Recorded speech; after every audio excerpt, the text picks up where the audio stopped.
Hello, Louisiana Beer Reviews. We're looking at San Miguel. This is an old 1890s Pilsner style beer from the Philippines.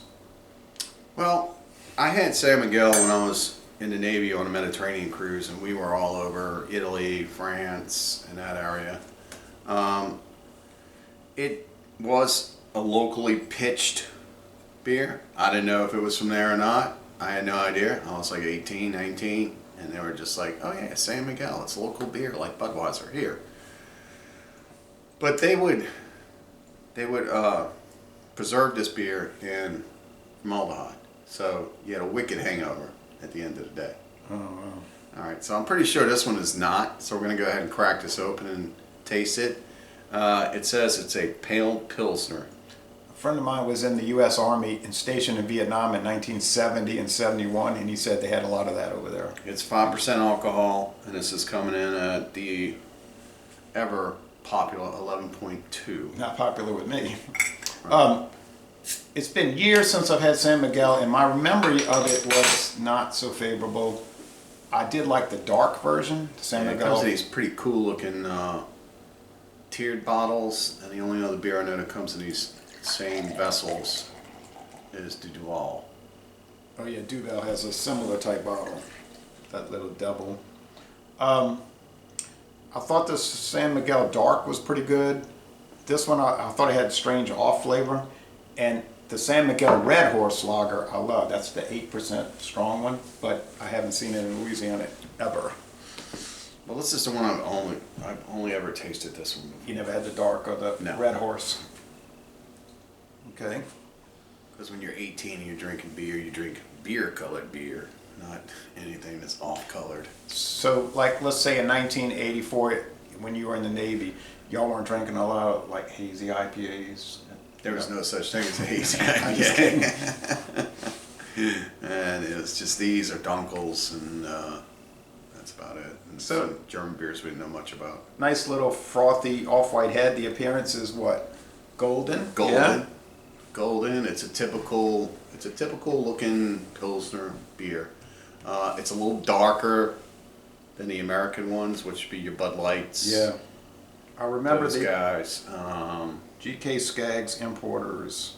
I remember they used to have this at Martin Wine Cellar, but that was so long ago. A truly satisfying beer with a refined, well-balanced flavor, perfected and brewed for over a century-old tradition of brewing excellence.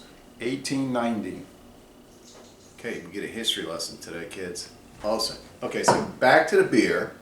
I'm still on the appearance here. Get those small champagne bottles, and we did do a hard pour on this. And you notice it didn't fizz up like Champagne the bubbles, American yeah. adjuncts did. So we got the small champagne looking, and there's a little bit of head that's dissipating. Not much. So If it's coming from the Philippines, I would imagine the adjunct would probably be rice. if you smell it, yeah, It does smell like a rice lager a little bit, but I don't know. it smells like a sour rice. Sour? Yeah, you know, like when you leave rice in the fridge too long, it gets that little wetness at the bottom.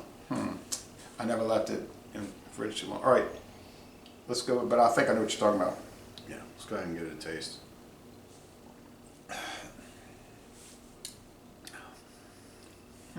Yep, tastes like San Miguel. It's like light to medium roasted malt, so it's not like pale, but it's a pale-ish, but it's got a little darkness to it. And it's got kind of like a hop that's making you pucker a little bit.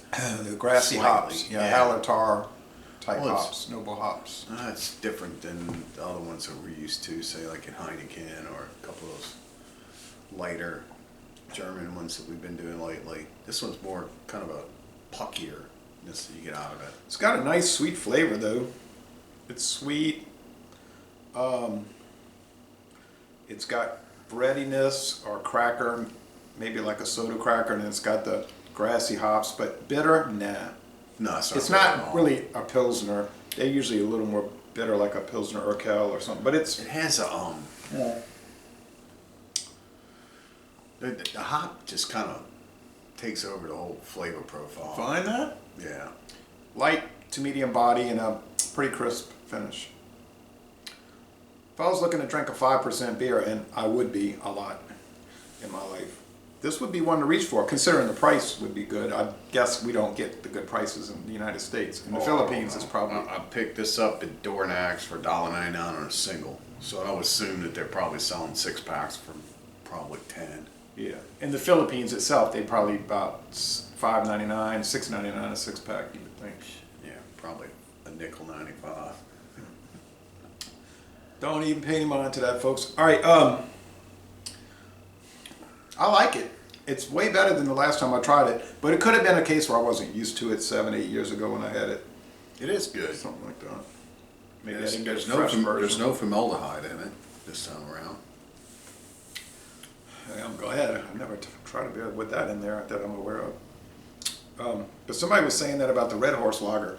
Oh, watch out! That thing's made, it's preserved with that. And he said, but probably not the U.S. version.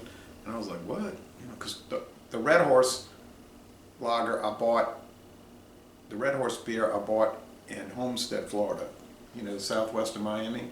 Yeah, I have no idea why somebody would use formaldehyde to preserve a beer. I have no idea. I thought they use it to preserve like animals in a Dead jar. bodies. Yeah. Oh wow, that's bizarre. But anyway, I'm gonna go with about a 93 out of 100. I think it's super nice and clean. It's the kind of thing you just want to drink more and more and more of. I would love to have like a 32-ounce bottle, really. I'm gonna give it a 90. Just because the hop's a little off for me. Like I said, it was a sour kind of. It's causing a little puffiness, and I'm not really into that. It's clean and refreshing. I do like that about it. So that said, ready to end this video? Yeah. So you're saying excellent. I'm saying most excellent. Regardless, it's worth buying even for $1.99 to check it out. I would recommend it. So. Sure. Ladies and gentlemen, Bon Temps Roulette, we're going to end this review by saying, y'all come on down to Jefferson Parish, Louisiana. It's a great looking bottle. And here's another look at the label if y'all didn't get a close look.